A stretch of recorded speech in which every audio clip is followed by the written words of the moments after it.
Arim kalhun usambah koleyamma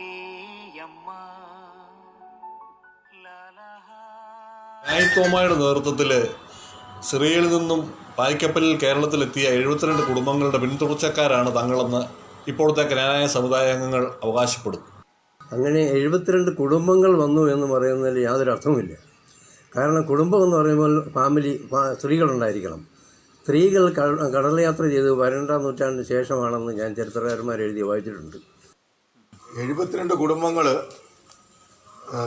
പേർഷ്യയിൽ നിന്ന് പായ്ക്കപ്പലിലൂടെ വന്നു എന്നാണ് ഐതിഹ്യമായി ഇത് പറയപ്പെടുന്നത്. ഇതൊരിക്കലും വിശ്വസിക്കാൻ പറ്റാത്ത ഒരു കാര്യമാണ്. ഇനി ഈ പായ്ക്കപ്പലിൽ വന്ന സ്ത്രീകൾ വന്നിട്ടുണ്ടെങ്കിൽ അവരുടെ മാസമുറയൊക്കെ നോക്കി 5-6 മാസം ഇരുന്നാണ് ഇവിടെ എത്തിയിരിക്കുന്നത്. അവർക്കൊരിക്കലും ഈ കടൽച്ചൊരുക്കിനെ അതിജീവിക്കാൻ പറ്റിയില്ല. ആ കടൽച്ചൊരുക്ക് വന്ന കാലത്ത് തീർച്ചയായിട്ടും അവരൊക്കെ മരിച്ചിട്ടുണ്ടാവും. ഈ സമയം കൊണ്ട് 1-2 ആഴ്ചയല്ലേ ഇവർ യാത്ര ചെയ്തിട്ടുണ്ടാവും. അതിന് ഇവിടെ വന്നത് ആണുങ്ങൾ മാത്രം കുറേ തരണം ചെയ്ത് ഇവിടെ എത്തിയിട്ടുണ്ട്.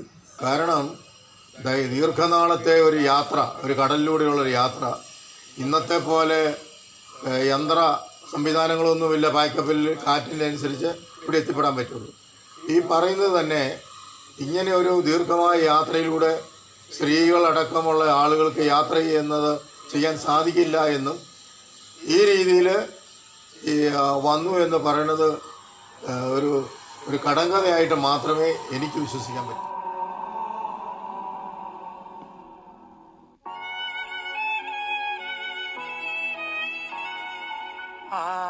Arim kalhun usambah koleyamma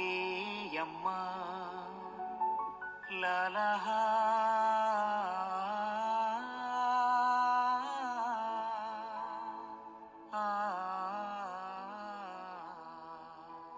ഇതിൽ നിന്ന് അവർ വിവാഹം കഴിച്ചത് ഇവിടുത്തെ നാട്ടിലുള്ള സ്ത്രീകളെയാണ്. അങ്ങനെ ഒരു കല്യാണം ഞങ്ങളുടെ പുരാതന പാർട്ടി പറയുന്നുണ്ട്. ധനവതി എന്നു സ്ത്രീയെ കൊടുത്ത് താനൊരു നന്ദി ഉണർച്ചയും വെച്ചു എന്ന്. അപ്പം അങ്ങനെ ഒരു സ്ത്രീയെ പറ്റി പറയുന്നതാണ്. അത് നമ്മളെ ചരിത്രകാരന്മാരും ക്നാനായത്തരന്മാരും എഴുതിയിട്ടുണ്ട്.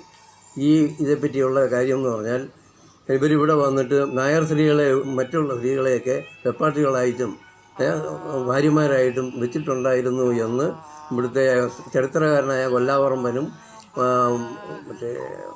വേറെ അച്ഛനൊക്കെ എഴുതിയിട്ടുണ്ട്.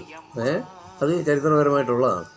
അപ്പം അങ്ങനെയുള്ളപ്പോഴത്തേക്ക് ഇവിടെ വന്നിട്ടാണ് ഇവർ വിവാഹം കഴിച്ചതും ഈ സമുദായം വളർന്നത്.